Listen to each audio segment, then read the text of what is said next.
মিথ্যা মামলা, মিথ্যা গায়ে মামলা দিয়েছিল।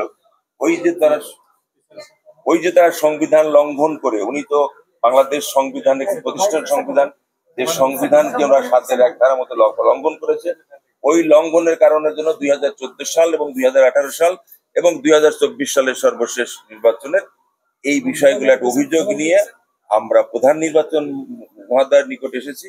এই অভিযোগটা আমাদের সম্মানিত মাননীয় মহাসচিব সাহেবের স্বাক্ষরিত এবং আমার স্বাক্ষরিত। আবার এই ঘটনাকে কেন্দ্র করে যেহেতু এটা একটা দণ্ডনীয় অপরাধ, ফৌজদারি বিধি মামলা হবে, আমরা এই মামলার একটা মূল এজাহারের কপি, এটা যেহেতু এই আগারগাঁও ভবনটা নির্বাচন কমিশন ভবনটা আপনাদের শেরেবাংলা নগর থানার অবস্থিত, আমরা শেরেবাংলা থানায় একটা অভিযোগ দায়ের করব, এজাহার দাখিল করবো। ওখানে 19 জনকে সহ আরো অজ্ঞাত আসামি করা হয়েছে। এই হলো আমাদের মূল বিষয়। আচ্ছা, 19 জন আসামি বলছেন, এটা কি হচ্ছে কমিশনের? নির্বাচন কমিশনার আছে, নির্বাচন সচিব আছে, নির্বাচনের সঙ্গে সংশ্লিষ্ট জড়িত যারা সাবেক ডিজিএফ এর প্রধান, এনএসআই প্রধান, তারপরে আপনার পুলিশের প্রধান, বিভিন্ন আপনার পুলিশের পদধারী কর্মকর্তা, আইন শৃঙ্খলা বাহিনী অন্যান্য, এবং আমরা আরো বলেছি যে এই অফিসেরই সংশ্লিষ্ট অনেক কর্মকর্তাদের আমরা নাম জানি না, এটা তদন্ত কর্মকর্তা সাহেব তাদেরকে খুঁজে বের করবেন। এটা কি 24 সালের নির্বাচন? না 24 সাল আছে, 2014 সাল আছে এবং 2018 সাল আছে। তিনটে বিষয় নিয়ে আমরা মামলা করব। এই বিষয় যে আজকে আপনারা কমিশনে দিবেন, কমিশনে এগুলো নিয়ে কি করবে, মানে কি প্রত্যাশা করেন? কমিশনের প্রত্যাশা, কমিশনের বিধিমতই তো প্রত্যাশা করার আশা আছে, মানে বলা আছে। কমিশনারদের আগে বিধিমত ব্যবস্থা নেননি। আপনি কমিশনের কাছে, আমরা প্রধান নির্বাচন কমিশনের কাছে 2018 সালের যে অভিযোগগুলো আমরা দায়ের করেছি, সেই অভিযোগের কপিগুলো আমরা নিয়ে এসেছি। তারা রিসিভ করে নিয়েছিলেন। তারা কোনো প্রকার অভিযোগ তদন্ত করেননি, এ ব্যাপারে কোনো ব্যবস্থাও নেয়নি, ব্যবস্থা নিয়েছে কিনা আমাদের জানারও নেই।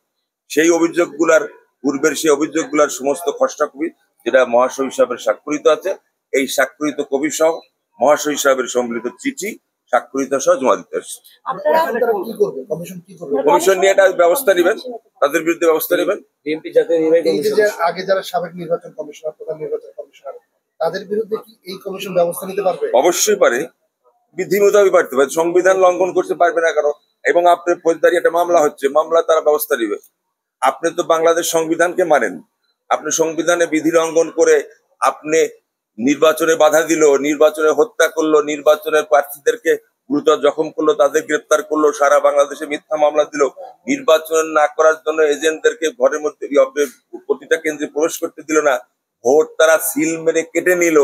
কেটে নেওয়ার পরেও, এটা আপনারা মিডিয়া যারা ছিলেন, আপনারা সম্মানিত সবাই মিডিয়াতে বলছে, আপনারা নিজেরাও তো বিভিন্ন পত্র পত্রিকায়, বিভিন্ন ইলেকট্রনিক মিডিয়ায়, বিভিন্ন সংবাদপত্রে আপনারা প্রকাশ করেছিলেন, এমনও জায়গা আছে যেখানে 100% ভোট তারা কাস্ট করেছে। এটা কি, এবং এটা তো আপনার নির্বাচনে যে সমস্ত ভোটাররা ভোট দিয়েছে, এই ভোটারের মুড়িগুলা দিয়ে দেখলেই তো বলতে পারবে, ভোটার বলবে যে আমি তো ভোট দিইনি। ভোট তো সিল মেরে নিছে আওয়ামী লীগের সন্ত্রাসীরা সহ তৎকালীন শেখ হাসিনা প্রধানমন্ত্রীর নির্দেশে, স্বৈরাচার সরকারের প্রধানমন্ত্রী এবং তার অন্যান্য দোসরদের আওয়ামী লীগের অঙ্গ সংগঠনের সদস্য মিলে তারা ভোট কেন্দ্রে দখল করে ভোট করেছে। এটা দিনের আলোর মতন পরিষ্কার, এবং আপনারাও এটা মিডিয়াতে অনেকে লিখেছেন। কমিশনের বিরুদ্ধে ব্যবস্থা নিতে পারে কিনা, আর এই অভিযোগ শুধু কি কমিশনেই দিবেন নাকি সরকারের কাছে দিবেন? কমিশন দেব আমরা, এটা আরো তথ্য আমরা সংগ্রহ করতেছি। আমরা এটা যদি এনার ব্যবস্থা না নেয়, আমরা হাইকোর্টে যাব, থানায় দিবে, থানা মামলা নিবে, থানা মামলা নিয়ে থানা ব্যবস্থা নিবে। এটা মেইনলি তো ফৌজদারি মামলা হবে।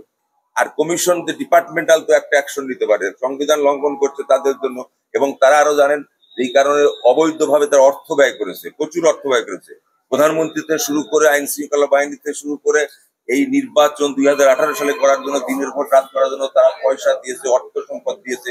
এটা কে না জানে? নির্বাচন কমিশনার সহ সবাই জানে। সুতরাং এইটা আমরা পরিষ্কার ভাষায় আমরা উল্লেখ করেছি। এটা নিয়ে আমরা চাই তাদের সাজা হোক, আগামী দিনে যেন কেউ আর এই ভোটের অধিকার থেকে মানুষকে বঞ্চিত করতে না পারে, মানুষ যেন ভোট দিতে পারে। সবগুলা দেবো, সবগুলো। ও আচ্ছা, আমার নাম মোহাম্মদ সালাউদ্দিন খান, পিপিএম। এটা হলো আপনার এজাহার। সহকারী সমন্বয়ক বিএনপি কেন্দ্রীয়।